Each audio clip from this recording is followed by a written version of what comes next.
بھلا تم کو ڈھانپ لینے والی یعنی قیامت کا حال معلوم ہوا ہے؟ اس روز بہت سے چہرے یعنی لوگ ذلیل ہوں گے، سخت محنت کرنے والے تھکے ماندے دہکتی آگ میں داخل ہوں گے.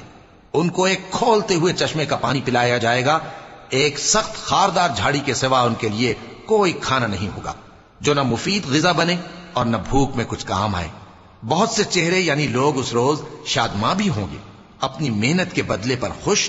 بہشت بری میں وہاں کسی طرح کی لغو بات نہیں سنیں گے، اس میں چشمے بہ رہے ہوں گے، وہاں تخت ہوں گے اونچے اونچے اور کٹورے قرینے سے رکھے ہوئے اور گاؤ تکیے قطار کی قطار لگے ہوئے اور نفیس مسندیں جگہ جگہ بچھی ہوئی.